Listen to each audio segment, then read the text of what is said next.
మీ ఎలాంటి వ్యాపార ప్రకటనలకైనా వెంటనే మా ఛానల్ సంప్రదించండి. ప్రస్తుతం మనతో పాటు ప్రముఖ ఆధ్యాత్మికవేత్త, మంత్రతంత్ర జ్యోతిషులు, ఐకాన్ ఆస్ట్రాలజర్ గట్టుపల్లి సురేష్ బాబు గారు ఉన్నారు. గురువుగారితో మాట్లాడదాం. నమస్కారం గురుగారు. జై శ్రీమన్నారాయణ. సో మార్చి నెల మరి విశేషంగా ధనుసు రాశి వాళ్ళ పరిస్థితి ఈ మాసం ఏ విధంగా ఉండబోతుంది? గ్రహణం తాలూకు ఇంపాక్ట్ వీళ్ళకి ప్లస్ అవుతుందంటారా, మైనస్ అవుతుందంటారా? ఉగాది రోజు ఏం చేసుకుంటే మంచి ఫలితాలు ఉంటాయి వీళ్ళు? ఖచ్చితంగా ధనుసు రాశి వారికి 2026 సంవత్సరం ఆరంభం నుంచి కూడా కొన్ని రకాల కష్టాలు, నిష్టాలు, ఇష్టోరాలు, అన్ని రకాలుగా ఎప్పుడో చేసినటువంటి కర్మలు, పాపాలు, తెలియనటువంటి ధర్మాలు, నష్టాలు అన్నీ కూడా సమకూడి ఏకదాటిగా ఒకేసారి చుట్టుకుంటుంటే ఎలా ఉంటుంది? మీకు కట్లపాము అని ఉంటుంది ఒకటి, అది మనకి చుట్టుకుంటుంది. పాము కరవదు, అది గట్టిగా ప్రాణం పోయేలా చుట్టుకుంటుంది అనమాట. అదేవిధంగా ఏకధాటిగా అన్నీ ఒకేసారి సమస్యలు వస్తే ఎలా ఉంటుందో ఈ సంవత్సరం ఆరంభం నుంచి కూడా అలానే ఉంది. ఒక్కోసారి అనిపిస్తుంది, అసలు వీళ్ళేనా ఇలాంటివి కూడా చేస్తారా అని అనిపిస్తుంది అనమాట. అంటే అలాంటి దాంట్లో ఉన్నారనమాట. అలాంటి పరిస్థితిలో ఉన్నటువంటి ధనుసు రాశి వారికి కొంతమేర పర్వాలేదు అనిపించే విధంగా ఉంటుంది. ఏది మనకి మార్చి మాసం. ఈ మార్చి మాసం అనగానే ఎప్పుడెప్పుడు చేసినటువంటి అన్ని గుర్తు రావడం, అవన్నీ కూడా తలుచుకోవడం, మనం ఎలా ఉంది పరిస్థితి ఏంటో తలుచుకునే దానికి కొన్ని విషయాల్లో వెనక్కి తగ్గడం జరుగుతూ ఉంది. దాని తగ్గట్టుగా ఇప్పుడు ఏర్పడేటువంటి గ్రహణం ఈ మార్చి 3వ తారీఖున సింహరాశిలో ఏర్పడేటువంటి చంద్రగ్రహణం, సంపూర్ణ చంద్రగ్రహణం ఏదైతే ఉందో, ఈ చంద్రగ్రహణానికి సంబంధించినటువంటి ఇన్ఫాక్ట్ దాని మీద ఏదైతే ఉందో ఆ ఒక గ్రహణ ఛాయలు అనేది ఈ యొక్క ధనుస్సు రాశి వారి మీద ఎంతవరకు ఉంటుందంటే కనుక ఖచ్చితంగా ఉంటుందని చెప్పొచ్చు. దీనివలన వీరికి వచ్చేటువంటి పేరుకి కావచ్చు, ప్రఖ్యాతకు కావచ్చు, వీరికి ఉన్నటువంటి విధానానికి కావచ్చు, ఇప్పుడిప్పుడే అయ్యేటువంటి పద్ధతికి కావచ్చు, ఇవన్నీ కూడా ఇన్ఫ్యాక్ట్ వీటి మీద ఏంటంటే కొంతమేర కనిపించబోతుంది ఈ గ్రహణ సంబంధించి. ఇది ఎన్ని రోజులు ఉండబోతుంది అంటే కనుక ఖచ్చితంగా పౌర్ణమి నుంచి అమావాస్య లోపు అయితే ఈ యొక్క ఇబ్బందులు అయితే కలుగుతాయని చెప్పొచ్చు. దాంట్లో ముఖ్యంగా ఈ యొక్క వీరికైతే కనుక ఆరోగ్య సంబంధిత విషయాలు, ఆర్థిక సంబంధిత విషయాలు, ఎక్కడి నుంచో మనం ఏది మాట్లాడకపోయినా మన మీద వచ్చేటువంటి నిందలు, ఇవన్నీ కూడా కనపడుతున్నాయి. ఎప్పుడో మార్చిపోయినటువంటి గాయం, పాతగా ఎప్పుడు మార్చిపోయినటువంటి గాయాలన్నీ కూడా ఇప్పుడు బయటపడేటువంటి దానికైతే కనపడుతూ ఉంది. దాంతో తగ్గట్టుగా శనితో కూడినటువంటి శుక్రుడు ఎక్కడ మీనరాశిలో, ఈ శనితో కూడినటువంటి శుక్రుడు మీనరాశిలో ఉండడం వలన స్త్రీల నుంచి కొంచెం ప్రమాదం కలిగేట్టుగా, అలానే స్త్రీలకి అబ్బాయిలతో, పురుషులతో ప్రమాదం ఉండేలా కూడా కనిపిస్తుంది. కాబట్టి ఈ ధనుసు రాశి వారికి ఏదైనా సమస్య వచ్చింది అంటే ఆపోజిట్ సైన్ వల్లనే వస్తుంది. అంటే పురుషులకైతేనేమో స్త్రీ నుంచి, స్త్రీలకైతేనేమో పురుషుల నుంచి. వీళ్ళ నుంచే కొంచెం స్ట్రెస్ అవ్వటం, తినకపోవటము, బయట వరకు రోడ్డు మీద పట్టము, పొరుగు ప్రఖ్యాత పోవటం లాంటివి కనపడుతూ ఉన్నాయి. ఇది మాత్రము వీరు ఎక్కువగా భయపడే అవసరం ఉండదు. ఇది ఎప్పటి వరకు అంటే పౌర్ణమి నుంచి అమావాస్య లోపు మాత్రమే ఇది ఉంటుంది. కాబట్టి ఈ పౌర్ణమి నుంచి అమావాస్య లోపు ఉంటుంది. కాబట్టి వీరందరూ కూడా ఏం చేయాలంటే ధనుసు రాశి వారు గోధుమలు 1 కిలో, జొన్నలు 1 కిలో, నల్ల నువ్వులు 1 కిలో, బియ్యం 1 కిలో, వైట్ తువ్వాల 1, స్టీల్కి సంబంధించినటువంటి వెండి, స్టీల్కి సంబంధించినటువంటి గ్లాస్ కానీ, పాత్ర కానీ, చెమ్ము కానీ ఉంటే కనుక ఇవన్నీ కూడా తీసుకెళ్లేసి ఎక్కడైనా బ్రాహ్మణత్వానికి కానీ, ఎక్కడైనా అర్చకుల వారికి కానీ, ఆచార్య వారికి కానీ అక్కడ ఉండేటువంటి దానం ఇస్తే కనుక వీరికి ఆ విధమైనటువంటి గ్రహణానికి సంబంధించిన దోషాలైతే తొలగుతాయి. కాబట్టి అప్పుడు ఇబ్బంది లేకుండా ఈ మనం అనుకున్నటువంటి నెగిటివిటీ ఏదైతే ఉందో అవి తగ్గేటువంటి దానికి ఉంటుంది. లేకపోతే కనుక మనం మాట్లాడేటువంటి మంచి మాటైనా ఎదుటి వారికి అర్థమవ్వదు, అర్థమైనా కూడా తప్పుగా అనుకుంటారు. కాబట్టి ఈ యొక్క దానం చేసుకోవాలి. ఎప్పుడు చేసుకోవాలంటే మార్చి 4వ తారీఖు నుంచి ఎప్పుడైనా చేసుకోవచ్చు. ఇది ఉదయం సమయంలో చేసుకుంటే మంచిది. మరొకటి, రావి చెట్టు కానీ, అలానే వేప చెట్టు కానీ, మునగ చెట్టు కానీ నాటాలి. ఎక్కడైనా సరే రోడ్డుకి విరువైపులు కానీ, పొలాల్లో కానీ, గట్టర్లో ఎక్కడైనా సరే ఈ చెట్టును ఒకటి అంటు తీసుకొచ్చి నాటితే కనుక ఖచ్చితంగా ఆ గ్రహణానికి సంబంధించినటువంటి ఇబ్బందులు ఏవైతే ఉన్నాయో అవి తొలగిపోతూ ఉంటాయి.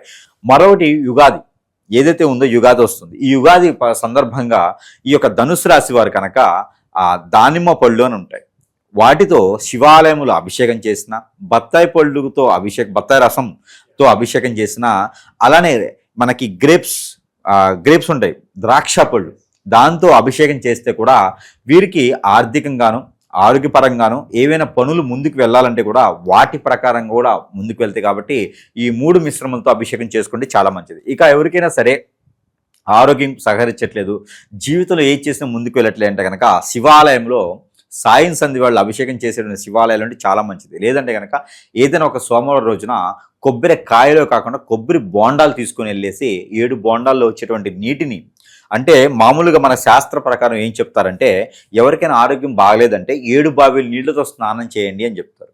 అది మనకి ఇప్పుడు బావిలు లేవు, స్నానాలు అట్లా చేయట్లేదు. కాబట్టి అలానే స్వామివారికి 7 కొబ్బరి బోండాలు తీసుకొని వెళ్ళి ఆ 7 కొబ్బరి బోండాలు నీటితో స్నానం చేపించగలిగితే కనుక ఖచ్చితంగా మంచి జరుగుతుంది. మనలో ఉన్నటువంటి నెగిటివిటీ, చెడు తత్వం అన్నీ కూడా పోతుంది. కాబట్టి ఇలాంటి పరిహారాలు చేసుకుంటే అదృష్టం అనేది వస్తుంది. కాబట్టి యుగాదికి చేయాల్సినటువంటి పరిహారాలు అది. మరొకటి ఏంటంటే కనుక జీవితంలో ముందుకు వెళ్ళాలనే ఒకటి సంకల్పం, ఒక ఆలోచన మొదలవుతుంది. మళ్ళీ జీవితంలో వెనక నుంచి వచ్చినటువంటి పరిస్థితి ఏదైతే ఉందో అది వెళ్ళకూడదు, ఆ వైపు చూడకూడదు అనేటువంటి నినాదం ఉన్నటువంటి వారు ఎవరైతే ఉన్నారో ఈ రాశిలో వారికి ఖచ్చితంగా ముందుకు వెళ్ళేటువంటిది అయితే ఉంటుంది. వీరి మొత్తం మీద నేను గమనించిన దాని ప్రకారంగా ఒకటి అదేంటంటే కనుక నరదిష్టి, నరఘోష ఈ 2 మాత్రం వీరికి ఖచ్చితంగా తప్పవు ఈ మాసం అని చెప్పొచ్చు. ఇక ఇవి కూడా తగ్గాలి అనుకుంటే కనుక ఒక నిమ్మకాయ, అలానే చిటికెడు ఆవాలు లేదా చిటికెడు నల్ల నువ్వులు ఇవన్నీ కూడా కలగలుపుకొని తనకి తానుగా 7 సార్లు దిష్టి తీసుకొని ఎక్కడైనా పారేడు నీటిలో వేయాలి, లేదంటే రోడ్డు పక్కకి వేయాలి. అప్పుడు వీరికి ఆ నరదిష్టి, నరఘోష కూడా కొంత రాకుండా ఉంటుంది. కాబట్టి ఆ మేర ప్రయత్నించాలి. ఇక విదేశీయానం ఎవరైనా చేయాలనుకుంటే కనుక విదేశీయానం కూడా ప్రయత్నం చేయొచ్చు. విదేశాన్ని వెళ్ళటం మాత్రం జూన్ తర్వాతే ఉంటుంది. కానీ ప్రయత్నం మాత్రం మార్చి మాసంలో చేసుకుంటే కనుక మార్చి 12వ తారీఖు నుంచి ప్రయత్నం చేసుకుంటే ఖచ్చితంగా ఆ వైపు వెళ్ళేలాగైతే కనిపిస్తుంది. ఇక రాజకీయ రంగం అయితే కొంతమేర తక్కువగానే ఉంటుంది. కానీ ఇక వీరి సినీ రంగంలో అయితే మాత్రం కొంచెం పేరు ప్రఖ్యాతి వచ్చేలా ఉంటుంది. ఇక ఐటీ కంపెనీలుగా చూసుకునే వారికి, నిరుద్యోగులకి, ఐటీ కంపెనీలు ఉన్న వారికి అయితే కొంచెం గ్రోతింగ్గానే కనిపిస్తుంది. కన్ఫ్యూజన్ మైండ్తో ఉండేటువంటి ఇదైతే పెట్టుకోకండి. ఇక ఆర్థికంగా కావచ్చు, ఆరోగ్యపరంగా కావచ్చు అన్ని రకాలుగా బాగానే ఉంటుంది అని మాత్రం ఖచ్చితంగా చెప్పొచ్చు. కుటుంబ పరంగా ఈ ప్రేమ వాతావరణం కావచ్చు, ఇవన్నీ ఎలా ఉండబోతుంది? సఖ్యత కావచ్చు భార్యాభర్తల మధ్య. పెళ్లి అయినా ఉంటే కనుక భార్యాభర్తల మధ్య సంకేత భావం బాగానే ఉంటుంది. ఎవరో మూడో వ్యక్తి వచ్చి భార్యాభర్తలు విడిపోయారంటే మాత్రం మార్చి 15వ తారీఖు తర్వాత కనుక ప్రయత్నం చేసుకుంటే భార్య కానీ, భర్త కానీ, పిల్లలు కానీ దూరమే ఉంటే కనుక వారి దగ్గరికి వెళ్ళి మాట్లాడి సంభాషణ చేస్తే కనుక ఖచ్చితంగా మీ దగ్గరికి వచ్చేలా కనిపిస్తుంది. అలాంటి ఆ సమస్య అయితే ఇంక మళ్ళీ రాకుండా ఉండేగైతే కనిపిస్తుంది. మూడో వ్యక్తి మొదలయ్యాడు, మూడో వ్యక్తి మీ మధ్యలో వచ్చారంటే మాత్రం ఖచ్చితంగా ఆ సంసారం నిప్పులు కొండ అయిపోతుంది. కాబట్టి అలాంటి ప్రయత్నాలు చేయకండి. మీకు మీరుగా ఓన్గా మాట్లాడుకుంటే మాత్రం ఖచ్చితంగా ఆ సమస్యకి పరిష్కారం మార్గం అనేది లభ్యపడుతుంది. లవ్ అయితే అంత పెద్దగా సక్సెస్ అవ్వట్లేదు ఈ మాసంలో. లవ్ ఆల్రెడీ చేస్తున్నది కూడా ప్రశాంతం కూర్చుంటే మంచిది. ఇంకా ఎఫ్ఐఆర్స్ లాంటివి కూడా ఏం పెట్టుకోడు ధనుసు రాశి వారికి. వాటి వల్లనే ఏ సమస్య వచ్చినా కూడా ఎఫ్ఐఆర్స్ ద్వారానే వీరికి ఇబ్బందులు, నాశనాలు, అన్ని రకాల కర్మలు కూడా కేవలం ఏంటంటే ఎఫ్ఐఆర్స్ ఉండడం వల్ల మాత్రమే వస్తాయి. కాబట్టి అలాంటి విఘ్నాలు రాకుండా ఉండాలని కాబట్టి వినాయక స్వామి వారికి గుంజులు తీయడం కూడా చాలా మంచిది.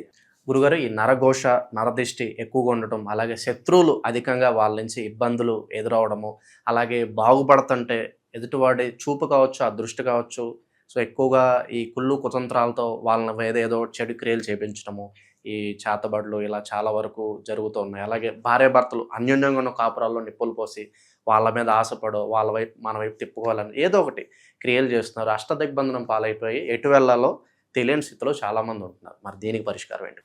ఖచ్చితంగా ఈ రోజుల్లో పరిస్థితి ఎలా మారిపోయిందంటే కనుక ఒకళ్ళ మీద ఒకరికి వ్యసనం, దోషం, విక్రోధం అంతా కూడా ఎట్లా ఉందంటే వీరు నాశనం అవ్వాలని తప్పితే మనవాడు బాగుండాలి, మన పిల్ల బాగుండాలి అనేది ఎక్కడ లేదండి.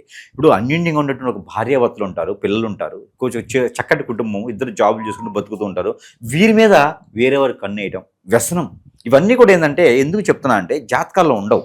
ఇప్పుడు సమాజంలో జరిగేటువంటి సంఘటనలు ఎలా ఉన్నాయి అంటే కనుక హిప్నాటిజం, బ్లాక్ మ్యాజిక్, వశీకరణ, చాతబడి, బాగరముఖి, భానుమతి, యక్షిని, స్పిరిట్, మందు పెట్టడం, మందు తీయటం, ఇలాంటివి ఎన్నో రకాల క్రియలు చేపించేటువంటి ప్రక్రియ చాలా నడుస్తూ ఉంది. ఎందుకంటే కనుక ఎదుటి వ్యక్తి సుఖంగా ఉంటే ఓర్చుకోలేకపోతాం. ఒక మంచి కుటుంబంలో ఉన్నటువంటి అబ్బాయి ఉన్నాడు అనుకోండి, ఎదురు లాగేద్దాము, అమ్మాయి ఉందనుకోండి లాగేద్దాము. ఇదే తత్వంతో ఏర్పడినటువంటి చెడు వ్యసనం. నైట్ కోటేశ్వరులు అవ్వాలి, నైట్ నేను అన్నీ సాధించుకోవాలి, ఎవరి దగ్గర ఓపిక ఉండట్లేదు. కాబట్టి వీళ్ళందరూ కూడా గమనించుకుంటూ ఉండాలి. మన పర్సనల్ విషయస్ అది ఉంటే కూడా ఎవరికి షేర్ చేయకూడదు. చాలా అంటే చాలా అన్యోన్యంగా ఉండాలంటే మనకు సంబంధించిన విషయాలు ఎవరి దగ్గరికి రానియకూడదు. ఫ్రెండ్స్ అని, కొలీగ్స్ అని అందరూ మంచి వాళ్ళు అయితే లేరండి. వ్యసనం పడేవారు, రంది పడేవాళ్ళు ఉన్నారు. వాళ్ళ వలన మనకి ఇబ్బంది కలగదు అని అనుకోవడానికి లేదు. ఏదో రోజున మనల్ని గ్రిప్ చేస్తున్నారు, ఇబ్బంది పడేటటువంటి యోచన ఉంది. అలాంటి వారు మన దగ్గరికి ఎన్నో వేల మంది కస్టమర్లు కొట్టుకుంటూ ఇబ్బంది పడుతూ వయసుతో సంబంధం లేకుండా, రిలేషన్స్తో సంబంధం లేకుండా ఎన్నో రకాల ఇబ్బంది పడేవారు ఉన్నారండి. తల్లిదండ్రులు, పిల్లలు ఉన్నారు, పిల్లలు ఏమైపోతున్నారో తెలియట్లేదు. గారాభంగా పెంచుకునేటువంటి ఆడపిల్లలు ఉన్నారు, ఎవరో ఏదో వచ్చి తీసుకెళ్ళిపోతూ ఉన్నారు. ఇలాంటి వాళ్ళు తల్లిదండ్రులు పెట్టే ఘోష అది చెప్పలేటువంటి పరిస్థితిలో ఉన్నారు ఈ రోజున. దయచేసి ప్రతి ఒక్కరు కూడా జాతకాల్లో కనపడవు. ప్రతి ఒక్కరు అనుకుంటారు ఇవన్నీ జాతకాల్లో ఉంటాయని. జాతకాల్లో ఉండవండి.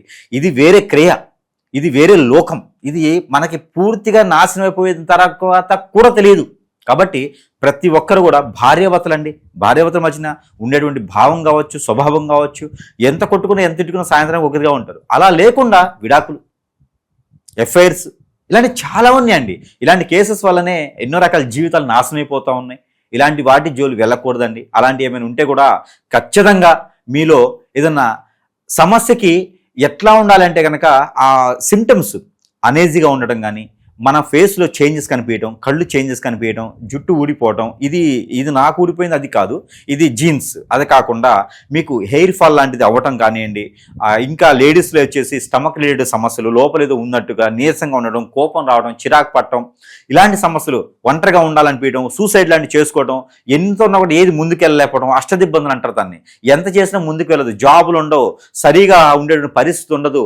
ఇలాంటి ఏదైనా కనిపిస్తే కనుక ఖచ్చితంగా సంప్రదిస్తే కనుక వారికి పరిష్కార మార్గం చూపించే విధంగా ఉంటాం. దొంగ స్వాముల్ని, దొంగ గురువులను నమ్మకండి. అలాంటి వాళ్ళ దగ్గరికి వెళ్ళేసి మన అవసరం కోసం వాళ్ళ దగ్గరికి వెళ్తే వాళ్ళు అవకాశం తీసుకుంటున్నారు. అలాంటివి కూడా మనం గమనించుకుంటూ ఉండాలి. అలాంటివి చేసుకుంటే కనుక ఖచ్చితంగా ఇబ్బంది పడేటుంది. కాబట్టి ఎవరికైనా కావాలి ఇలాంటి సమస్య ఉంది అని కనుక పరిష్కార మార్గం చూపించేందుకు సిద్ధంగా ఉన్నాం. కాబట్టి ఆ విధంగా ఎవరికైనా కావాలంటే సంప్రదించేదానికైతే చూడండి.